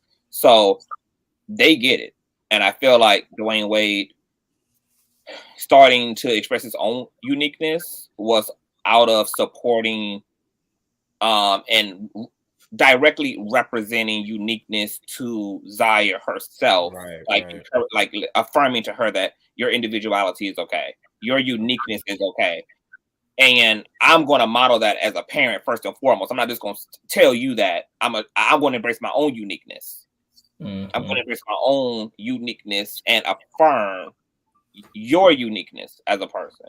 I also would be surprised if having a child like Zaya also opened up things in Dwayne Wade himself. Maybe having Zaya made him realize that he was suppressing his own queerness. And what I mean by queerness in this context is similar to his own uniqueness, that he's suppressing aspects of himself that feels natural to him. He's suppressing his own femininity, his own feminine traits. That and femininity is not synonymous to bisexuality and pansexuality and being gay. Straight men have the divine feminine in them as well. And so I wouldn't be surprised that as he's having this experience of parenting Zaya, that he's awakening himself and learning about himself and seeing the courage of his child is stimulating his own courage of being more of the man that he actually is, rather than what society expects of him as a Black man. And so it seems to me that Dwayne Wade has just as much been on his own journey of self alongside Zaya, just as much as Zaya has been on this journey of self-discovery. Yeah, I think pretty much to like sum up my sentiments on it, I think we're really witnessing a father loving his child enough to accept his child. I mean that's not even how I should put it, but loving his child. Let me just put it that way. Unconditionally, and saying, hey, by the way, I'm gonna embrace you. You know what I'm saying? And that to me is like the pinnacle of like a great father. You know what I mean? Is like, no matter what, I'm going to love you and I'm gonna have your back no matter what anybody says. And I feel like that very much speaks volumes. And what should be the conversation is how Black fathers could do better at having that unconditional love, because we see that in other ethnicities as well. I'm not going to say it's a perfect world and every other ethnicity is just like, you know, oh yeah, accepting of it, but we having a Black conversation. We can put it yeah, that way. I would say in well, in the Black community, you know, it is always been a conversation that you know, yeah, well, I want my kids to be straight or da da da. Well, if you come out street, then I'm not going to claim them, whatever the case. Well, it's like that at the end of the day, that's still your child. You know what I mean? Like, you still have very much the obligation to raise and love your child no matter what. So to me, Dwayne Wade is again epitomizing what it means to be a father.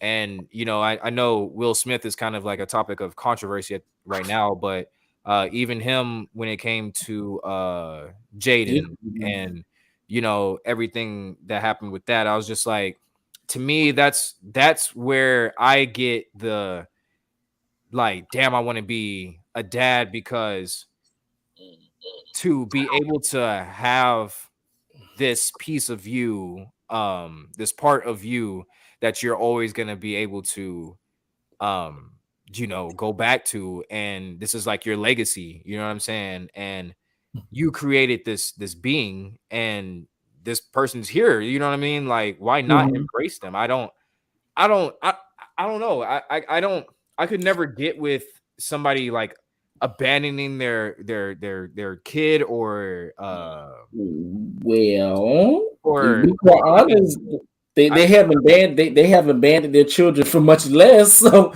well, let's kind but of I'm say saying reckless. The thing is, to me, is like, I know people do it, but I'm just saying logically, like, you create, that's a piece of you that you're leaving or that you're neglecting or that you're whatever. And why wouldn't you, no matter what, want to embrace what you created? And I mean, again, it's like, I know at the end of the day, parenting has to be frustrating because it's not 100% all the time. Like, you're going to be in agreement with this person. Like, this is a whole human being that you're raising. However, I always looked at like, okay, if I have a baby, that's like a piece of me. That's you know, what I'm ultimately going to nurture. That's like my number one priority in life. Like, to me, when you do have a child, at least in my aspect, like when I become a father, like that's gonna be my kid is gonna be everything to me. So why wouldn't I make sure that they're happy and that everything is like good in their world? I give a damn about what everybody else says. So you just had the question. Mm-hmm. Okay, so question. So do you guys believe or think, because this has popped in my head, I thought about it way back in the past, but you just reminded me. Do you guys believe or think that the reason why people are so easy to neglect or even just abandon certain people, as in their children, family members, or etc., comes from the fact that, oh, I got an echo. Mute yourself. Shit. Well, let me mute. But I was gonna say, like, so do you guys think that comes from the idea of, if a human, no matter if that's family, no matter if that's your child, doesn't isn't worth any value, then it makes it easy disposable. Because it also goes to the point of why people are so quick to throw away people who've probably been in jail, even though they probably have never been like never did anything wrong. But however, they look at ex-cons or felons or people who have probably made mistakes and stuff, and they're so easy to just throw them away. So like, do you guys think that people like have the idea when it comes down to human beings in a sense? Like, if as long as like, if you don't have no value to yourself, I can just throw you off to the side. Well, I would say it.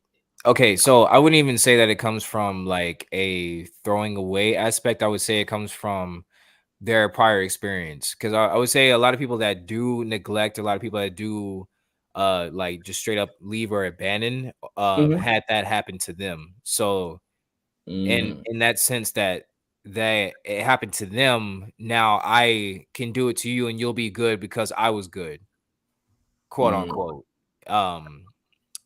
And that in itself, I mean, yeah, you can label that toxic, but I would say that is ultimately like just the sense of, like you said, you're insecure and you just weren't ready to have a kid. You weren't in a mind space to be raising another human being for 18 years plus or however long, you know. So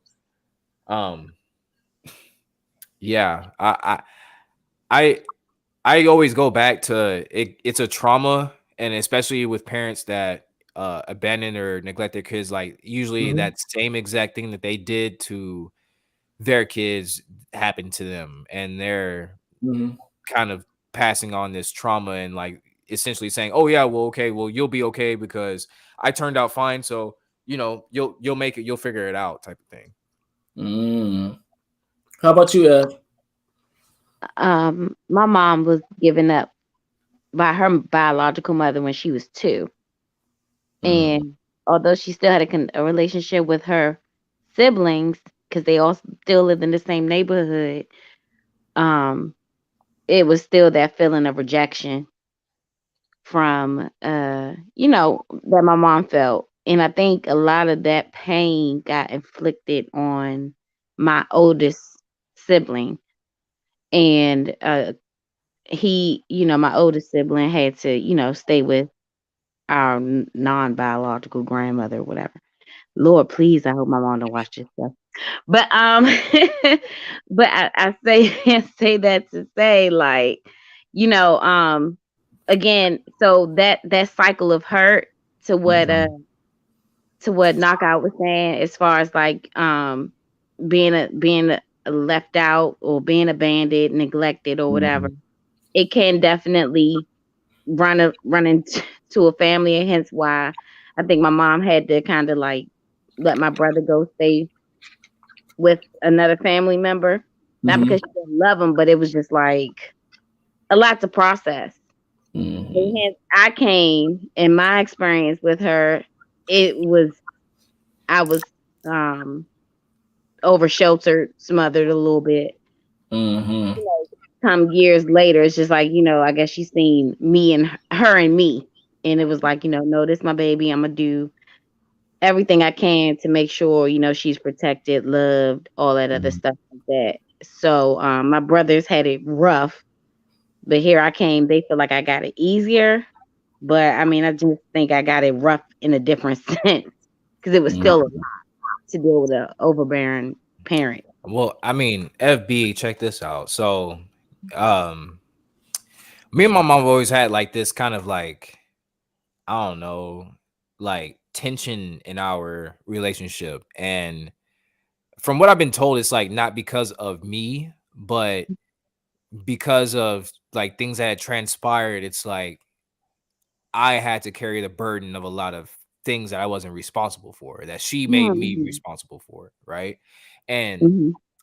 I didn't find out until this year, 27 years old, that it's like what my mom did to me, her mother did to her in her perception of everything. Mhm.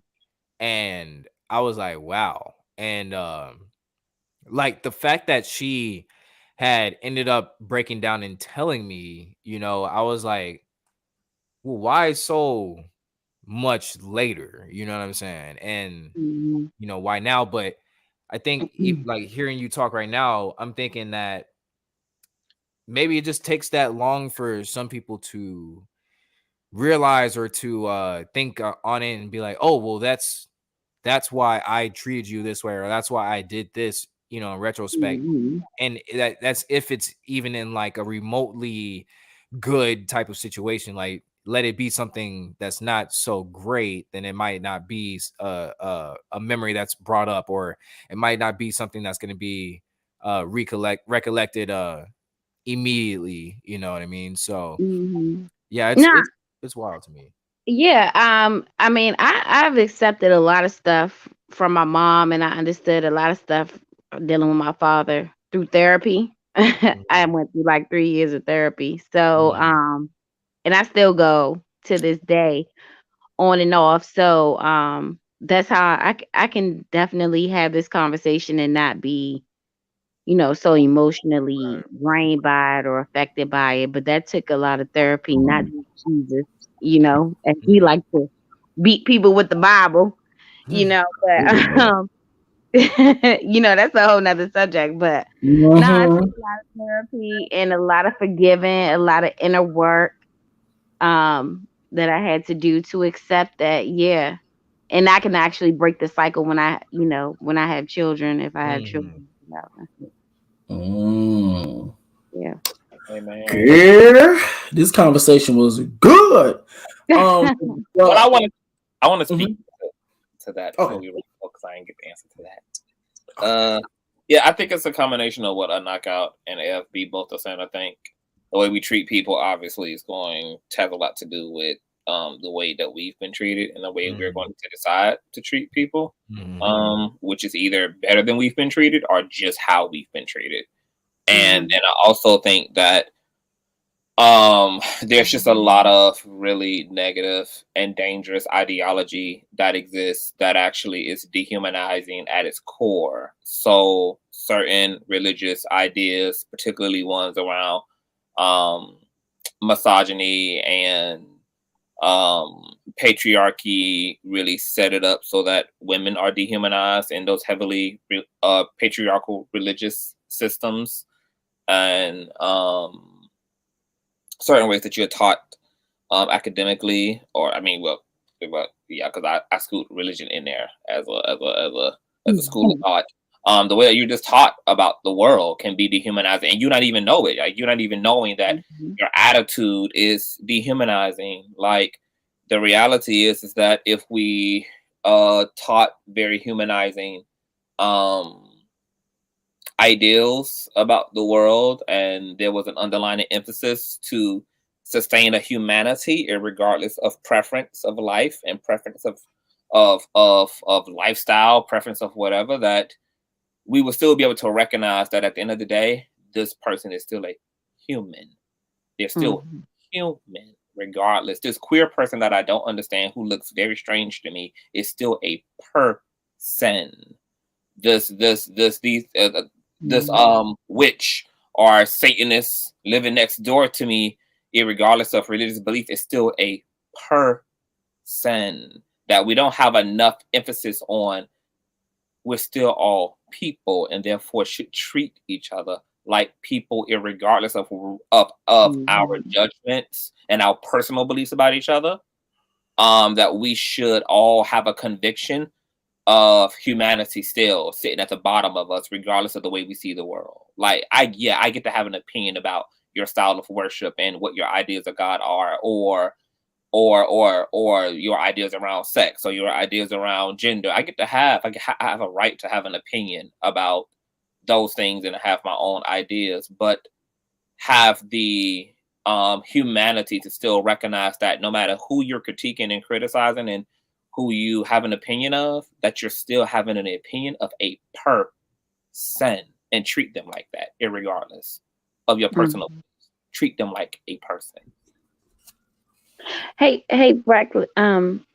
Amen. Mhm. Conscious. Hey, I got a question for y'all though, and Okay. and it's a little bit shallow, but it's a real question because I We love a know. good shallow question, AFB. Okay, y'all. I get, and it's really super shallow. Because when you talk about Dwayne Wade, like changing his hair color and stuff like that, and you said, oh, he may be exploring like his feminine masculinity. I don't know if I'm saying it right. Right? I just cannot understand a man, a straight man, wearing nail polish. The white boys do it all the time.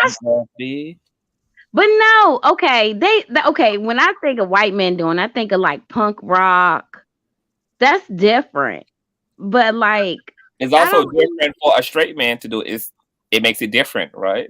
The punk rock makes it different for the white guy, and the fact that it's on a black guy who is heterosexual is what makes it different on the black guy. Like, wow, because that's ultimately like what it symbolizes is I'm something other than normal. I'm something other than conventionality. Like that's really, because that's the only reason I paint my nails. It's not because I'm gay. It's because I'm establishing through the painting of my nails that I'm something other. I'm establishing through my nose ring and my eyebrow ring, my piercings and my tattoos that I'm something other. That whatever society's normal, basic ass perception is of manhood, I'm not that. I'm something other than that. When I talk to other men who don't identify as gay, but they wear nail polish, and I ask them, what does it represent? And they say, it just represents that I'm different. Like, it's just my way of expressing some type of individuality. Yeah, I was gonna say, like, I guess being a 90s baby or whatever, I knew a lot of guys that skated, like a lot of black guys that skated, and a lot of them would be kind of the same thing. I guess it was like you would call it like alternative, or I guess like back in the day people call it like, punk rock, or like a thrash emo. You're just emo, gothic. You're just different. I guess it's kind of like how they were rebellious, anti-establishment, anti-society. See, and like that's the thing. My brother was like that. Like he was all into that, and I wasn't like that. Like I was just strictly like looking at sports. But to me, that looked like more like expressive and more creative.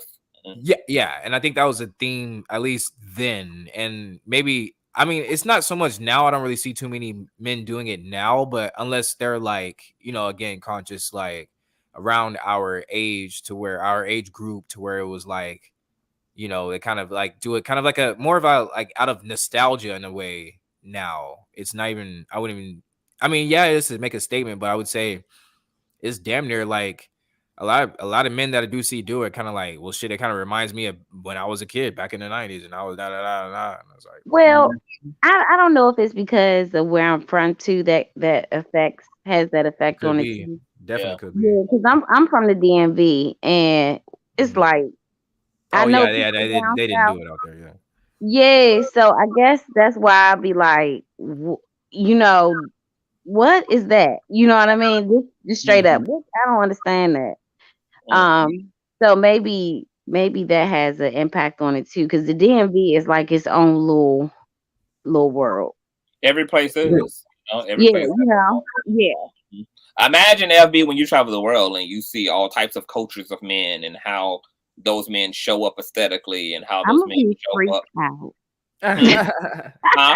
I'm gonna be freaked out. Be like, what is going on? Like, that's why they call it a culture shock, because it does freak people out to see that the world is so different than the little like bubble they lived in wherever they come from. Like, what? I'll tell you what tripped me out. So look, I've been wanting to go to Mexico for the longest time, because obviously I stay in Texas, whatever, it's right there. So everybody goes to Cancun, but it's like, I don't want to go just to Cancun. So there's a island that this ferry takes you all to. It's called Isla de Mujeres. It's a anyway, you go out there, right? And they have pictures on Google of people out there. If you look up it on Instagram, people hashtag it where they're at. And the men that go obviously are like, South American or maybe Europeans or whatever, and they're wearing Speedos. And I'm like, that's like, you know, it's not normal here. Like you go to the beach and you see somebody wearing a Speedo, you're like, you know, kind of like, damn, that's different. You know what I mean? But you go down there and that's what they do. And you wearing longer, you know, board shorts or whatever, they're gonna be like, what the fuck are you wearing?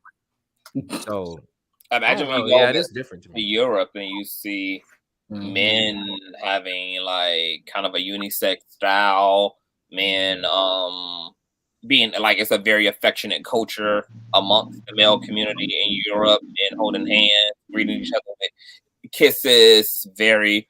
And I will say too, like based on what Flacco said, Africa too. Now they may have their own homophobia and all the different types of other things, but I think the way that they interact as well, it's not highly sexualized.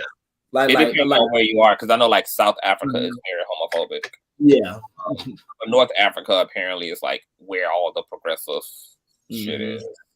But again, I mean, to the point of like even the tribal, stay up north because the South always be girl. But see, Flacco said he grew up with General Butt Naked. Okay, what is that? Oh, y'all know? I ain't never heard of General. Okay, so what we're not going to do, we're not spilling no tea or anything on this live. No. It's not any tea. He already announced it. But like the thing is that he said that okay, so General Butt Naked is this like African warlord who was in Nigeria, and Vice you know, the channel Vice did a documentary on him, and basically he was like this cannibal warlord at that. But he would like have his army, children and men and whoever else, and like they would go into war. So they would like sacrifice a baby or something like that, and like eat part of the baby, and then go into war or go into battle, butt ass naked, and then come back. So I know Flacco apparently grew up around him. So like imagine Flacco growing up around General Butt Naked. Well, actually, after you said that, at that point, no one should ever talk about the children, and they should never talk about pedophilia when it comes down to us. So with that being said, that is it for this conversation. Does anybody have any closing remarks? Yes, I want to say thank you to FB. I want to say thank you to the baby mother for the donation and for blessing us and for throwing money on that ass. Period. Mama does. And I want to thank you for asking questions and also sharing too, like what you shared about your family and your upbringing, your experiences, etc. I know the world is like kind of scary because we're just like dealing with things that have always been here. We just had the luxury of overlooking them and acting like and not facilitating the world where these things could show up. So it's nothing new happening under the sun. Everything that we're dealing with in society was already here, and we're just now kind of the universe is making us just deal with it to provide more space for ultimately something that's going to be freeing for like all of us. Like ultimately, all this is about freedom of expression, freedom of existence, freedom of beingness, and also like just refining all the mistakes we made in the way that we did things and having an opportunity to do them much differently. So shout out to the world for trying to change. Shout out to the pendulum for finally swinging to the left, and it'll balance itself back out in the middle. Somewhere. What do I want to say? No, thank you. Thank you, Conscious. Thank you, Reckless, for allowing me up. I appreciate y'all. Honestly, my cat had knocked something. I was asleep and my cat had knocked over something and it literally hit me in my head. And I just had y'all talking. Yes, he woke me up out my sleep. I was knocked out. And then I just heard you gonna get this panel tonight, baby. Oh my God, told me up, but nonetheless, I'm glad he did. But I'm glad that I got to have a conversation with y'all because I just kind of expand my mind a little bit more. I appreciate baby. When I tell you, when you do, it's gonna be damn. This train is getting louder and louder. Goddamn, bitch. But I will And say this: it sounds exactly as loud as the one that be ran on you. oh no, we don't. I'm sorry, trains and orgies. That's not my thing. That's too many fluids. But okay, what I will say is this: is that from experience, when you do expand your mind, it's a different type of playground. It's a different type of freedom. You get what I'm saying? Because when I tell you, when I got exposed to actually opening my mind to being more with, I would say more. I would say being with men who are more, maybe more in touch with their feminine side. I prefer it now. Now, in the past, Wow. but however, I prefer it now because it's not as toxic. I'm able to have fun with them. I'm able to joke with them. I'm able And to, still get some good dick at the end of the night. that as well. It's the same. It's the same thing. One may just have a little pulp in it. One may not have no pulp. You get used to it. All right. So, anybody else got anything to say? You'll have your closing remarks. Great panel. Thank you for having me. Having this discussion as well over on the CTV platform at some point this week. This was great. Oh, you already know. Period. So with that being said, you guys do your outros and then drop down, and I'm gonna give my last little. This is Conscious TV. You guys know where the freak to find me. It's Conscious with the Z. You can also find me on Instagram with Conscious on the Z as well. And yeah, I look forward to seeing the Reckless Logic Nation around town. My lunatics. Thank you for having me, Reckless. Bye, y'all. Oh god. Alrighty, Knockout. You're a content creator. Oh yes, I'm the investigator. I don't know, overall just content creator. If you want to check me out, go to knockoutmedia.com and browse around.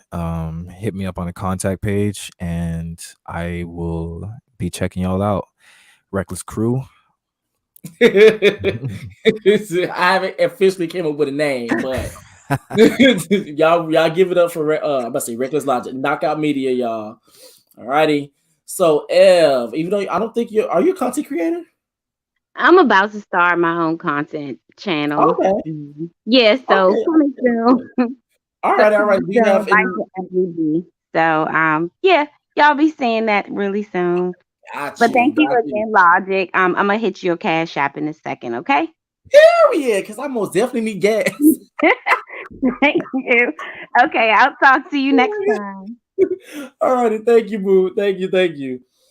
Oh my god. So that is it for today, y'all. Thank you guys so very much.